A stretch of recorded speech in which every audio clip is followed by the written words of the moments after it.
15ویں صدی کا یورپ ایک بے چین، بے قرار اور خونی دور سے گزر رہا تھا۔ روم کی عظیم سلطنت ٹوٹ کر بکھر چکی تھی۔ چرچ یعنی پاپائی ریاست اور دوسری ریاستیں ایک دوسرے کے خلاف صف آرا تھیں، اور اٹلی نامی خطہ چھوٹے چھوٹے ٹکڑوں میں تقسیم ہو چکا تھا، جہاں ہر شہر خود کو سلطنت کہتا تھا۔ یہ ایک ایسا وقت تھا جب بادشاہ اپنے ہی بھائیوں کو زہر دیتے تھے، جرنیل اٹھتے اور پوری ریاست پر قبضہ کر لیتے، کرائے کے سپاہی کسی بھی قیمت پر جنگ لڑنے کو تیار رہتے، عوام غریب مگر ریاستیں شان و شوکت سے بھری ہوئی، علم و فلسفہ کا سورج چمک رہا تھا مگر عدالتیں اندھیرے میں تھیں۔ ایسے ہی وقت میں 3 مئی 1469 کی صبح فلورنس کے ایک پرانے مگر باعزت محلے میں ایک بچہ پیدا ہوا، جسے آنے والے زمانے نے سیاست کا سب سے ننگا سچ لکھنے والا قرار دینا تھا، نکولو مکاویلی۔ نکولو کا گھرانہ عام نہیں تھا، وہ غریب بھی تھے اور امیر بھی۔ غریب اس لیے کہ ان کے گھر کے پاس زیادہ دولت نہ تھی، اور امیر اس لیے کہ ان کے پاس علم، تاریخ اور کتابوں کا خزانہ تھا۔ اس کے والد بینسیمو میکاویلی قانون کے طالب علم تھے۔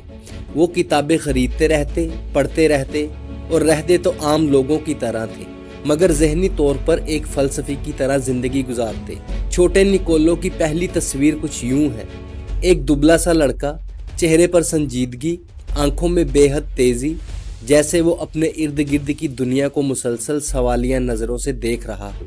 فلورنس، جسے اس وقت یورپ کا سب سے روشن دماغوں کا مرکز کہا جاتا تھا، یہ وہی شہر تھا جہاں لیونارڈو ڈا ونچی کے تصورات کا ظہور ہوا، جہاں مائیکل اینجلو کے ہاتھ پتھر کو انسان بنا دیتے، جہاں فلسفہ، شاعری اور سیاست ایک ہی چھت کے نیچے سانس لیتے تھے۔ میکاویلی شروع سے ہی مختلف تھا۔ دیگر بچوں کی طرح کھیل کود میں دلچسپی کم، کتابیں اور کہانیاں زیادہ پسند تھیں۔ اس کے والد شام کو جب یونانی فلسفیوں کی تحریریں پڑھتے تو ننا میکاویلی دیر تک سننے بیٹھ جاتا۔ اسے ٹروجن جنگ کی کہانیاں، جولیس سیزر کی مہمات اور سکندر اعظم کا سفر بے حد پسند تھا۔ لیکن ایک چیز اسے سب سے زیادہ متاثر کرتی تھی: طاقت کیسے ملتی ہے، طاقت کیسے چھین لی جاتی ہے، طاقت کیسے قائم رکھی جاتی ہے۔ یہ سوال اس بچپن میں اس کے ذہن پر گہرے نقوش چھوڑ گئے۔ میکاویلی کی تعلیم گھر کے ماحول سے شروع ہوئی۔ پرانے یونانی فلاسفہ، رومن سلطنت کی تاریخ، جنگ حکمت عملی اور گرجا گھروں کے اندر ہونے والی سیاست۔ فلورنس کی فضا علم سے بھری ہوئی تھی، لیکن ساتھ ہی سازش، قتل اور طاقت کی دوڑ سے بھی۔ جب وہ 11 کا ہوا تو اس نے ٹیٹ لیوی اور ٹاسیٹس جیسے مورخین کو پڑھنا شروع کیا، جو سلطنتوں کے عروج و زوال کی کہانیاں لکھتے تھے۔ یہ وہی کتابیں تھیں جنہوں نے آگے چل کر دی پرنس لکھنے کا بیج اس کے دل میں بو دیا۔ نوجوان نکولو جب باہر نکلتا تو وہ ریاستی سازشیں اپنی آنکھوں سے دیکھتا۔ حریف خاندان ایک دوسرے کو راستے سے ہٹا دیتے، میڈیچی خاندان کے فوجی سڑکوں پر پہرا دیتے، غریب لوگ بادشاہوں کی عیاشیوں سے تنگ ہوتے، دوسرے شہروں کے سپاہی اچانک حملہ کر دیتے۔ اس زمانے کا اٹلی کسی غلام سلطنت کی طرح ٹوٹ پھوٹ کا شکار تھا۔ فلورنس، ملان، وینس، نیپلز، ہر شہر اپنی الگ طاقت بنانا چاہتا تھا۔ یہ وہ ماحول تھا جس نے میکاویلی کے دل میں ایک سوال پیدا کیا: کیا کوئی حکمران ایسا نہیں جو اس ٹوٹی ہوئی سرزمین کو جمع کر سکے؟ کیا طاقت حاصل کرنا اتنا ہی مشکل ہے، یا حکمت سے سب کچھ ممکن ہو سکتا ہے؟ میکاویلی کے ذہن میں بچپن سے یہ بات بیٹھ چکی تھی کہ دنیا نظریات نہیں بلکہ طاقت پر چلتی ہے۔ وہ دیکھتا تھا، جو رحم دل ہوتا ہے اسے کمزور سمجھا جاتا ہے، جو سخت ہوتا ہے وہ حکمران بن جاتا ہے، جو باتوں پر بھروسہ کرتا ہے وہ دھوکہ کھاتا ہے، جو چالاک ہوتا ہے وہ تاریخ بناتا ہے۔ یہی وہ لمحے تھے جنہوں نے اسے سیاست کی طرف دھکیل دیا۔ نکولو میکاویلی کی عمر صرف 29 سال تھی جب اسے فلورنس کی جمہوری حکومت میں ایک اہم عہدہ ملا: سیکنڈ چانسلر کا سیکریٹری۔ یہ دفتر عام طور پر سیاسی رازوں، سفارتی خطوط اور جنگی منصوبوں کا مرکز ہوتا تھا۔ میکاویلی کے لیے یہ وقت کسی امتحان سے کم نہ تھا۔ اسے جلد ہی سمجھ آ گیا کہ سیاست صرف کتابوں میں نہیں بلکہ طاقت کے کھیل میں ہے۔ ہر مسکراہٹ کے پیچھے خفیہ مفاد چھپا ہوتا ہے۔ ہر دوستی کبھی دشمنی میں بدل سکتی ہے۔ میکاویلی نے اپنے عہدے کے دوران فرانس کے بادشاہ کے سفیر، اسپین کے نمائندے، روم کے پوپائی حکمران، دیگر چھوٹی ریاستوں کے جرنیل سے ملاقاتیں کی۔ یہ ملاقاتیں محض رسمی نہیں تھیں بلکہ ہر ملاقات ایک سبق تھی۔ فرانس کے سفیر نے اسے دکھایا کہ طاقتور ریاستیں کبھی رحم نہیں کرتی۔ روم کے پوپ نے اسے بتایا کہ مذہب بھی سیاست کا حربہ بن سکتا ہے۔ چھوٹی ریاستوں کے حکمران اسے سکھا گئے کہ عقل اور چالاکی سے دشمن کو شکست دی جاتی ہے۔ ہر ملاقات، ہر مباحثہ میکاویلی کے ذہن میں طاقت کے اصول مضبوط کر گیا۔ میکاویلی نے جلد ہی سمجھ لیا کہ سیاست میں حکمران کا مقصد صرف انصاف یا محبوب ہونا نہیں، اصل مقصد حکومت قائم رکھنا اور دشمنوں کو قابو میں رکھنا ہے۔ کبھی کبھار چالاکی، دھوکہ اور سخت فیصلے ضروری ہیں۔ یہ تجربات اس کے لیے مستقبل کی کتاب دی پرنس کی بنیاد بن گئے۔ میکاویلی نے دیکھا کہ جو بادشاہ یا ریاست اپنی فوج پر اعتماد نہیں کرتے وہ ہمیشہ خطرے میں رہتے ہیں۔ کرائے کی فوج خطرہ اور عدم استحکام کا سبب بن سکتی ہے۔ یہ سبق اس نے بعد میں دی پرنس میں بھی لکھا کہ خوف، چالاکی اور فوج کے بغیر کوئی حکومت قائم نہیں رہ سکتی۔ 1512 میں فلورنس میں میڈیچی خاندان دوبارہ طاقت میں آیا۔ نئے حکمران نے پرانی حکومت کے اہلکاروں کو خطرہ سمجھا۔ میکاویلی سمیت کئی اہلکار گرفتار ہوئے۔ کچھ پر ظلم و تشدد بھی ہوا، مگر چونکا ثبوت موجود نہیں تھے۔ میکاویلی کو چھوڑ دیا گیا، لیکن اس کے بعد وہ سیاست سے مکمل طور پر دور ہو گیا۔ یہ واقعہ اس کے لیے ایک بڑا دھچکا تھا۔ اسے سمجھ آ گیا تھا کہ طاقتور بننے کے لیے علم کافی نہیں ہوتا۔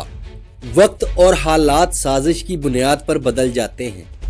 دشمن ہمیشہ نزدیک ہو سکتے ہیں۔ یہ دھچکا اسے ذہنی طور پر بدل گیا اور اس نے فیصلہ کیا، اب میں قلم کے ذریعے طاقت اور حکمرانی کی حقیقت دنیا کو دکھاؤں گا۔ میکاویلی کو شہر سے باہر ایک چھوٹے سے فارم ہاؤس میں بھیجا گیا۔ غربت اور تنہائی اس کا حصہ بن گئی۔ نہ نوکری، نہ عزت، نہ سیاسی طاقت، لیکن علم اور تجربہ اس کے پاس تھا۔ یہاں اس نے اپنی زندگی کے تجربات اور سیاسی مشاہدات کو قلم میں ڈالنے کا ارادہ کیا۔ یہی لمحہ تھا جب دی پرنس کی بنیاد پڑی۔ میکاویلی نے اپنی یادداشتوں اور مباحثوں سے یہ سبق سیکھا، حکمران کو عوام کی محبت سے زیادہ خوف ضروری ہے۔ دشمن کو کبھی بھی زندہ اور طاقتور نہ چھوڑو۔ وعدہ ہمیشہ نبھانا ضروری نہیں، حالات کے مطابق عمل کرو۔ فوج کے بغیر کوئی حکومت قائم نہیں رہ سکتی۔ عوام کی غربت اور دکھ کو کبھی نظر انداز نہ کیا جائے۔ یہ 5 اصول اس کے ذہن میں بیٹھ گئے، جو بعد میں دی پرنس کے بنیادی ستون بنے۔ 1513 میں میکاویلی نے تنہائی میں اپنی کتاب لکھی، دی پرنس۔ یہ کتاب کسی عام مصنف کی لکھی ہوئی کہانی نہیں تھی۔ یہ ایک زخمی سیاستدان کی چیخ، ایک مشاہدہ کار ذہن کا تجزیہ اور طاقت کے بے رحم اصولوں کا نچوڑ تھی۔ 1513 کی وہ تنہا راتیں آج تک تاریخ میں زندہ ہیں، کیونکہ انہی راتوں میں دنیا کی سب سے خطرناک، سب سے حقیقت پر مبنی اور سب سے بے رحم سیاسی کتاب وجود میں آئی تھی۔ یہ صرف کتاب نہیں تھی، بلکہ طاقت اور سیاست کا مکمل دستور تھی۔ میکاویلی کے مشاہدات، تجربات اور یورپی حکمرانوں سے سیکھی ہوئی باتیں اس کتاب میں ایک داستان کی شکل میں موجود ہیں۔ اس کتاب کا بنیادی پیغام واضح تھا، سیاست میں اخلاق پس منظر کا کردار ادا کرتے ہیں، اصل کام طاقت اور حکمت کا ہے۔ میکاویلی لکھتا ہے کہ ایک بادشاہ اپنی سلطنت 2 طریقوں سے حاصل کر سکتا ہے۔ نمبر 1، وراثت سے۔ اس طرح کی حکمرانی میں طاقت خون کے ذریعے آگے بڑھتی ہے، باپ کے بعد بیٹا اور بیٹے کے بعد اس کا بیٹا۔ اس سلطنت کا وارث خود بخود حکمران بن جاتا ہے۔ ایسی حکومت کو چلانا نسبتاً آسان ہوتا ہے، کیونکہ رعایا پہلے سے اس خاندان کی عادی ہوتی ہے۔ ان کے قوانین، ان کی عادات، ان کے فیصلے، سب کچھ لوگوں کی زندگیوں میں رچا بسا ہوتا ہے۔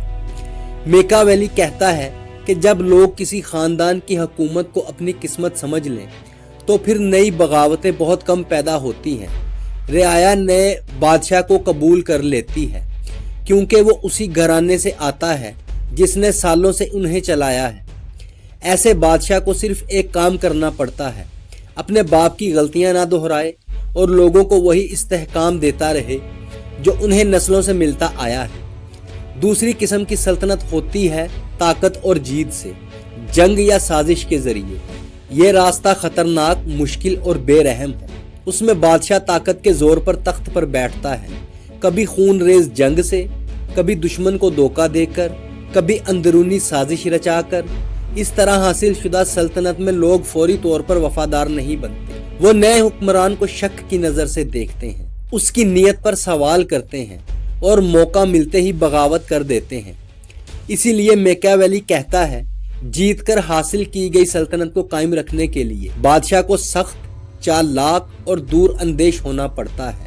اسے لوگوں کے دل بھی جیتنے پڑتے ہیں اور دشمنوں کے ہاتھ بھی باندھنے پڑتے ہیں، ورنہ یہ سلطنت زیادہ دیر تک اس کے ہاتھ میں نہیں رہتی۔ میکیاویلی آخر میں لکھتا ہے کہ وراثتی بادشاہی ہمیشہ آسان ہوتی ہے کیونکہ لوگ اسے قبول کر لیتے ہیں، جبکہ طاقت کے زور پر حاصل کی گئی بادشاہی ہمیشہ خطرے میں رہتی ہے، جب تک بادشاہ اپنی عقل، قوت اور حکمت سے اسے مضبوط نہ کر لے۔ روم کے بادشاہ جب اپنی فوج اور شہریوں کے اعتماد پر قائم ہوتے تھے تو وہ کئی صدیوں تک مستحکم رہتے۔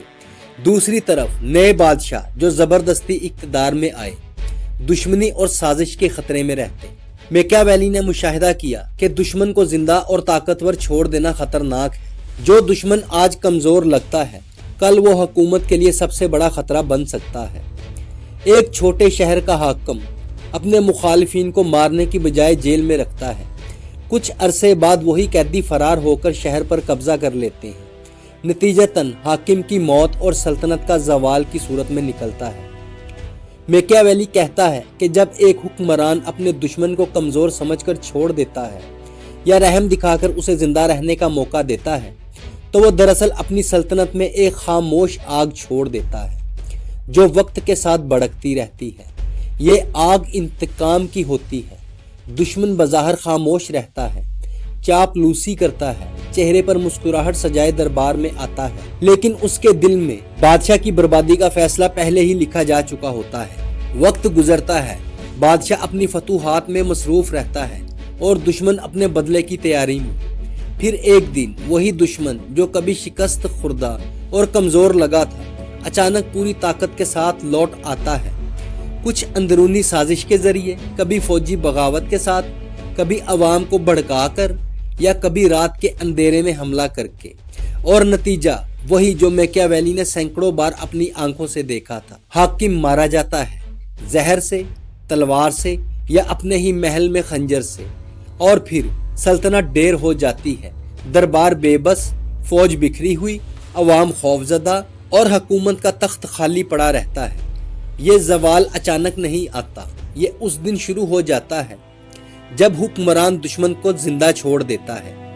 اسی لیے میکیاویلی نے اپنی کتاب میں انتہائی سخت لہجے میں خبردار کرتا ہے، اگر دشمن میں دوبارہ اٹھ کھڑے ہونے کی صلاحیت ہو تو اسے چھوڑنا اپنے ہاتھوں سے اپنی موت لکھنے کے برابر ہے۔ یہ سبق میکیاویلی کی کتاب میں بار بار آتا ہے۔ طاقت ہمیشہ مکمل ہونی چاہیے۔ میکیاویلی کا فلسفہ بہت واضح تھا، لوگ حکمران سے محبت کریں تو بہتر، لیکن اگر ضروری ہو تو خوف بہترین ذریعہ ہے۔ خوف ٹوٹتا نہیں، محبت بدل جاتی ہے۔ میکیاویلی کے فلسفے میں خوف حکمران کی سلطنت کا مضبوط ستون تھا۔ محبت ایک نرم رسی جس پر زیادہ دیر تک بھروسہ نہیں کیا جا سکتا، لیکن وہ ایک اہم نقطہ ضرور بتاتا ہے۔ خوف کا مطلب ظلم نہیں، بلکہ ایسا ڈسپلن اور رعب جس سے رعایا حد پار کرنے سے پہلے 100 بار سوچے۔ اسی لیے وہ فیصلہ کن انداز میں لکھتا ہے، اگر دونوں میں سے ایک چیز کا انتخاب کرنا پڑے، محبت یا خوف، تو حکومت کے لیے خوف ہمیشہ بہتر ہے۔ ایک بادشاہ اپنی عوام کو خوش رکھتا تھا، محبت حاصل تھی، مگر جب دشمن حملہ کرتے تو فوج کمزور تھی، جس سے سلطنت خطرے میں آ گئی۔ حکمران کو عوام سے محبت اور خوف کا توازن رکھنا چاہیے، مگر اگر چناؤ ہو تو خوف زیادہ مؤثر ہے۔ میکیاویلی نے فوج کی اہمیت کو واضح کیا۔ اپنی فوج کے بغیر کوئی حکومت قائم نہیں رہ سکتی۔ کرائے کی فوج ہمیشہ غیر محفوظ ہے، کیونکہ اپنی فوج بادشاہ کے ساتھ زمین، جڑوں اور وفاداری کے رشتے سے بندھی ہوتی ہے۔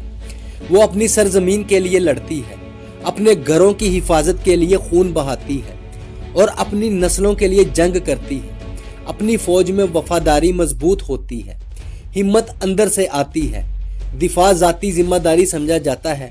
لیکن کرائے کی فوج، میکیاویلی اس پر شدید عدم اعتماد رکھتا ہے۔ کرائے کی فوج ہمیشہ غیر محفوظ ہے، وہ خطرے کے وقت بھاگتی ہے اور فائدے کے وقت وفاداری دکھاتی ہے۔ کرائے کے سپاہی تلوار اسی لیے اٹھاتے ہیں کہ انہیں سونے کے سکے ملیں، نہ کہ اپنی سرزمین کی محبت میں۔ میکیاویلی کے مطابق کرائے کی فوج کے مسائل وہ خطرے میں جان دینے کے لیے تیار نہیں ہوتے۔ وہ پیسے کے ساتھ وفادار ہیں، بادشاہ کے ساتھ نہیں۔ وہ دشمن کے سامنے ٹوٹ جاتی ہے، اگر دشمن زیادہ پیسے دے دے تو وہ رخ بدل سکتے ہیں۔ اسی لیے وہ فیصلہ کن انداز میں لکھتا ہے، جو بادشاہ دوسروں کی تلوار پر بھروسہ کرتا ہے وہ اپنی سلطنت کی بنیاد ریت پر رکھتا ہے۔ میکیاویلی کے نزدیک ایک حکمران کی اصل طاقت اس کی اپنی فوج ہے، وہ فوج جو اپنے خون، اپنی شناخت اور اپنی دھرتی کے لیے لڑتی ہے۔ فوجی طاقت کے بغیر بادشاہ ہمیشہ خطرے میں رہتا ہے۔ ایک شہزادہ دشمن کے لشکر کے سامنے اپنی فوج نہیں لایا، دشمن نے شہر پر قبضہ کر لیا، شہزادہ زندہ رہا مگر سلطنت ختم ہو گئی۔ یہ سبق میکیاویلی کے لیے ایک اصول بن گیا، طاقت کی بنیاد فوج پر ہے۔ عقل اور حکمت کے ساتھ میکیاویلی نے لکھا کہ بادشاہ کے لیے وعدے ہمیشہ نبھانا ضروری نہیں، حالات بدل جائیں تو وعدہ توڑ دینا دانش مندی ہے۔ حکمران کو شیر کی قوت اور لومڑی کی چالاکی دونوں چاہیے۔ ایک حکمران دشمن سے دوست بننے کا وعدہ کرتا ہے، حالات بدلنے پر وہ دشمن کو شکست دے دیتا ہے۔ عوام حیران رہ جاتے ہیں مگر سلطنت محفوظ رہتی ہے، کیونکہ وہ جانتا تھا کہ سیاست ایک میدان جنگ ہے۔ یہ قواعد بدلتے ہیں، دشمن بدلتے ہیں، موقع بدلتے ہیں، اور اگر حکمران ہر وعدے سے بندھا رہے تو وہ دشمنوں کے سامنے ایک قیدی بن جائے۔ میکیاویلی کہتا ہے، اگر حالات بدل جائیں اور وعدہ پورا کرنا حکمران کے لیے نقصان دہ ہو جائے تو وعدہ توڑ دینا ہی دانش مندی ہے۔ یہ وہ زمانہ تھا جب یورپ کے بادشاہ آپس میں دوستی اور دشمنی کے معاہدے ہر چند سال بعد بدل دیتے تھے۔ کوئی وعدہ مستقل نہیں تھا۔ جو بادشاہ حالات کے مطابق اپنی چال نہ بدلتا وہ جلدی شکار بن جاتا۔ اسی لیے میکیاویلی کہتا ہے کہ حکمران کو دو جانوروں کی خصوصیات رکھنی چاہیے۔ شیر طاقت کی علامت ہے، طاقتور حکمران دشمنوں کو خوف میں رکھ سکتا ہے۔ طاقت کے بغیر سلطنت کمزور پڑ جاتی ہے۔ شیر دشمن کا مقابلہ کرتا ہے، رعب قائم رہتا ہے، دوسروں کو حملہ کرنے کی ہمت نہیں دیتا۔ لیکن صرف طاقت کافی نہیں، طاقت کے ساتھ عقل چاہیے۔ یہی وجہ ہے کہ میکیاویلی کہتا ہے، لومڑی جال پہچانتی ہے، شیر جال سے نہیں بچ سکتا۔ لومڑی کی خصوصیات میں ہے چالاکی، حالات کو سمجھنا، سازشوں کا اندازہ کرنا، صحیح وقت پر وعدہ توڑ دینا، جوڑ توڑ اور ذہانت سے مقابلہ کرنا۔ میکیاویلی کے مطابق حکمران وہی کامیاب ہوتا ہے جو شیر بھی ہوتا ہے اور لومڑی بھی۔ ایک صرف طاقت سے ہار جاتا ہے اور ایک صرف چالاکی سے بے نقاب ہو جاتا ہے، لیکن دونوں کا ملاپ یہی کامیابی ہے۔ یہ اصول بعد میں عالمی سیاست میں بنیادی قاعدہ بن گیا۔ میکیاویلی نے لکھا کہ عوام کی غربت، بھوک اور بے چینی بادشاہت کے لیے خطرہ ہے۔ اگر عوام ستائے ہوئے ہوں تو وہ بادشاہت گرا سکتے ہیں۔ حکمران کو کبھی رحم دکھانا پڑتا ہے، کبھی سخت فیصلے کرنے پڑتے ہیں۔ ایک بادشاہ نے ٹیکس بڑھا دیا، عوام نے بغاوت کر دی۔ دوسری ریاست میں حکمران نے غریبوں کے لیے انعامات اور روزگار دیا۔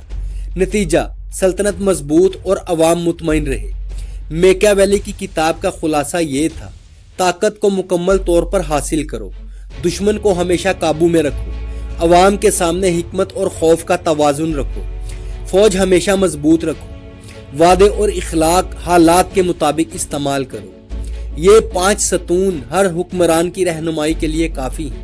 میکیاویلی نے 1513 میں کتاب مکمل کی۔ یہ وہ لمحہ تھا جب میکیاویلی نے اپنی زندگی کی سب سے بڑی میراث تیار کی۔ یہ کتاب زیادہ تر پولیٹیکل اسکالرز، حکمران اور دانشور کے حلقوں میں معروف ہوئی۔